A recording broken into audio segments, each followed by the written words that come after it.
Бул жарандар Көкташ айылынын тургундары 2020 жылдын 9-10 январында Кыргыз-Тажик чек арасындагы жаңжалды уюштурган деп шектелип, иштери сотко өткөрүлгөн.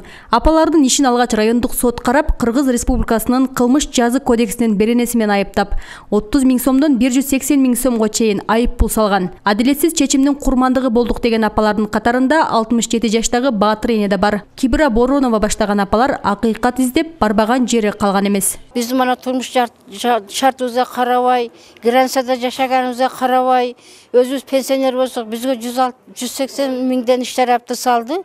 Биз огон демей коюп областныйга кайрылдык. Садыр Жапаровго 2-3 жолу кайрылдык. Чегаранын бүтүндүгү элдин тынчтыгы үчүн жан үргөн апалар бүгүн акыйкат орун алганын айтып, сот өкүмү жокко чыгарылганына кубанып турган чагы. Белгилей кетсек, Садыр Жапаровдун Баткен облусундагы эл менен болгон жолугушуусунда Көкташ айылынын жашоочулары энелерди сот жоопкерчилигинен бошотуу маселесин чечип берүүсүн суранышкан. Энелерди соттогонду токтоткула, жоопко тартканды, балдарды да жоопко тартканды токтоткула. Ал эми салынган штрафтар боюнча мен көңүл бурам. Садыр Жапаров бизге көңүл буруп койсоңуз, энелер ушинтип 180 миңден штраф салып койду, көңүл бурулсун деген сөз болгон.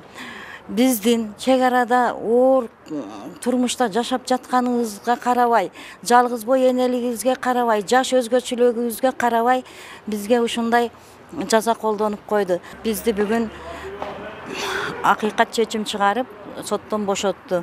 Азыркы күндө бошогонубузга сүйүнүп турабыз.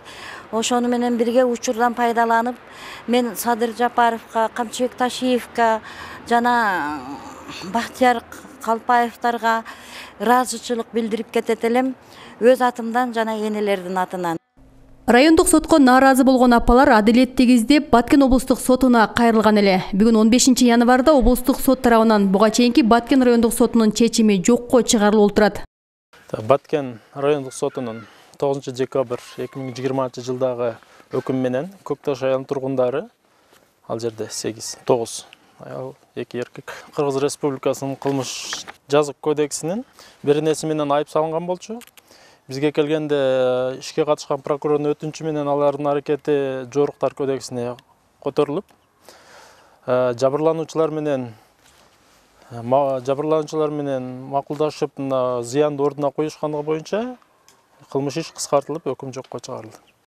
Буга чейин 2020 жылдын 9 декабрында Баткен райондук соту тарабынан кылмыш иши козголгон 2 энеге 180 000 сомдон айып пул салынып, дагы экөөсүнө 2 жылга эркиндиктен ажыратуу чечими чыгарылган. Андан соң амбиция белгиленип, чыгарылган эркинен ажыратуу чечими 30 000 сомдон айып пулга өзгөргөн. Сот тарабынан чек арадагы аялдарга чыгарылган чечим апалар үчүн гана эмес, жалпы Көкташ айылынын жашоочулары үчүн чоң сокку болгон дешет жергиликтүүлөр. Энелердин соттук териштирүүдө туруп, сот жолуна тартылып аткандары, тергөөдө жүргөндөрү биздин жигиттерди аябайламдай кыйнады да. Облус сот бүгүн аялдардын ишин карап, кылмыштын курамы жок деп ишти өндүрүштөн кыскартты. Бул эми бизге өтө чоң белек болду. Биз сүйүнүп отурабыз, биленелерimiz, бардык Көкташта жашаган жарандар. Муну менен биз эмне айтмакчыбыз? Эми акыр аягында акыйкат бар экен деп ишенип калдык да. Азыркы жаңы бийликке именно бушуга түзмө-түз көмөктөшкөн Камчыбек Кыдыршаевичке, анан өзүнүн да кулундар бар экен, ушуларга терең ыраазычылык билдиребиз. Белгилей кетсек, 2020 жылдын 12 айына карата Баткен облусунун чек ара тилкелеринде жалпысынан 21 жолу чыр-чатак катталган. Тажикстан Республикасы менен 15, Өзбекстан Республикасы менен 6 жолу чыр-чатактар орун алган. Мингүл Көчөрова, Максатбек Акылбеков, Алтын бешик жаңылыктары.